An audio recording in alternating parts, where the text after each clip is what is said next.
Hoje vamos começar a nossa reflexão dando umas pinceladas sobre o tempo litúrgico que estamos iniciando, o Advento, que na Igreja Católica abre as portas para o ano litúrgico. O Advento não coincide com o ano civil, porque ele tem identidade própria. Normalmente, ou sempre, ele é celebrado depois da festa de Cristo Rei do Universo. Advento é um tempo de espera, de promessa, de expectativa do novo que quer chegar e que necessita alguém que se dispõe a acolhê-lo com uma atividade, uma postura ativa, não passiva.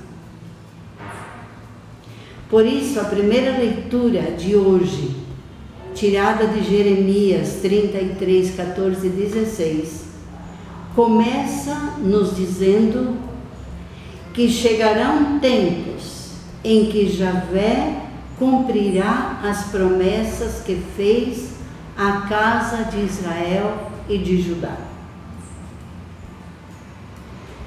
Javé cumpre as promessas fazendo brotar para Davi um broto justo que exercerá o direito e a justiça no país.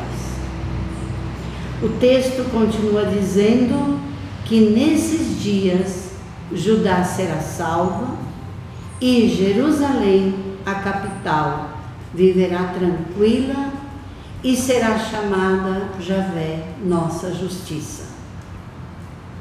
E anuncia que não faltará um descendente de Davi para se assentar no trono da casa de Israel. Recordamos aqui que a terminologia casa de Israel e casa de Judá se dá quando, durante o final do reinado de Salomão, o reino foi dividido em duas partes, o do norte Israel e o do sul Judá. Mas vejam só, embora Jeremias anuncia tempos de paz, o Evangelho anuncia o ataque à cidade santa de Jerusalém e a destruição do seu templo, como vamos ver um pouquinho mais adiante. Continuamos refletindo um pouquinho sobre esse tempo litúrgico. Advento ainda é tempo de contemplação do processo de Maria, mãe de Jesus e nossa querida mãe. Contemplá-la assumindo a virgindade, porque ela é fecundada pela Ruá Santa, o Espírito de Deus. Maria se dispõe a dar bons frutos, apesar de, entre aspas, ser considerada mãe solteira. Ela não é fecundada por um homem, por um varão. Nesse sentido, Maria, em sua virgindade, ela é mediação necessária para proteger Jesus. Jesus, que vai nascer de semente não israelita, corre o risco de ser como os servos do segundo Isaías, um filho bastardo, um eunuco, sem descendência anterior e sem descendência posterior, igual que os filhos das mulheres violadas do segundo Isaías.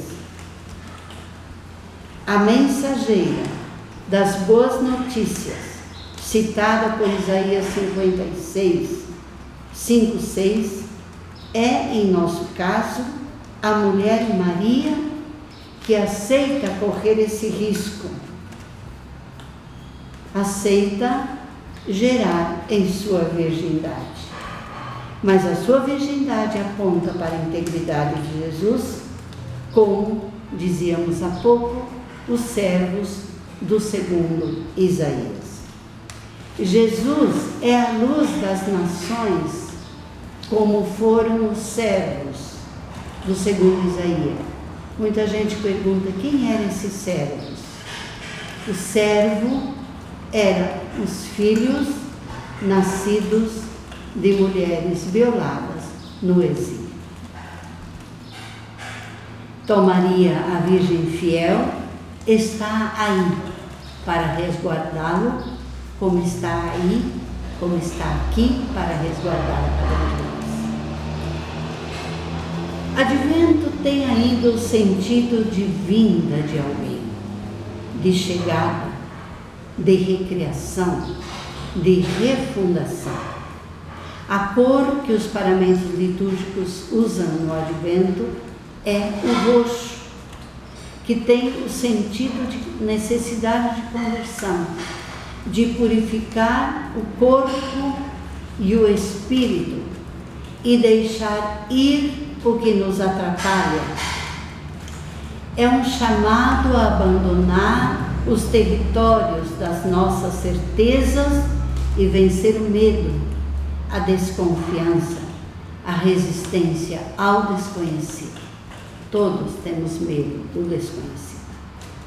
Advento ainda é tempo de poda, de suprimir brotos bonitos e bons aparentemente, eliminando os excessos que não deixam a planta crescer vigorosa e dar bons frutos. Na agricultura, a poda dói, porque a gente não poda ramos secos, a gente poda ramo verde, para dar a impressão que nós estamos destruindo a planta. A poda dói para quem poda e dói também na planta, mas ela é necessária para que a planta possa dar bons frutos. Vamos dar um passinho mais agora e analisar as duas seguintes leituras. Vimos que na primeira nos fala de convite a acreditar na realização das promessas. A tônica da segunda leitura, que é tirada da primeira carta aos Tessalonicenses 3, e o Evangelho, que é tirado de Lucas 21, a tônica é a vigilância, o manter o olhar voltado para o alto, a oração, o esperar atentos ao que está por acontecer. O relato de Lucas 21 é um relato apocalíptico, inspirado no profeta Daniel. O Filho do Homem, como Jesus é denominado, chega à nossa terra na sua encarnação e também na sua passagem para o reino definitivo. Este é o anúncio do primeiro domingo de Advento. Para esse anúncio, Jesus aproveita um fato histórico, a próxima destruição da cidade de Jerusalém e do templo, feita pelos romanos no ano 70. Este é o simbolismo da dor que o Evangelho vai nos proclamar, a dor que está próxima a chegar. O fato histórico trouxe muita desolação. Era preciso não entreter-se com coisas passageiras. Era necessário estar atento aos sinais que apareciam de diversas maneiras. Muito interessante que, assim como Jeremias anuncia tempo de paz, Jesus anuncia tempo de desolação. Por isso esse Evangelho, que às vezes a gente tem dificuldade de entender, está se referindo a esse fato histórico.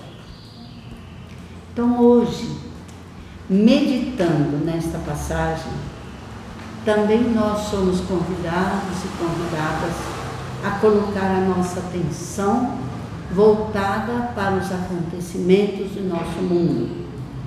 Sentimos o chamado forte a continuar cuidando do nosso mundo, da nossa Mãe Terra, nossa Pachamama, nós precisamos evitar maior destruição, como nos recorda com muita sabedoria o nosso querido Papa Francisco na sua carta encíclica Laudato Si.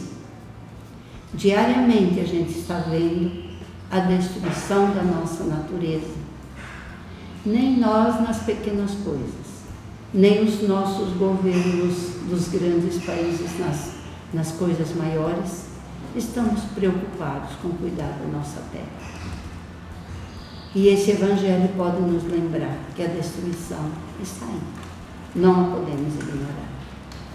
Então, nesse domingo, mais do que em outros momentos, todos e todas somos chamados a um comportamento adequado para evitar as guerras, para construir a paz, para evitar a destruição. Que esse seja o nosso compromisso para esta primeira semana de Advento. Assim seja. Amém.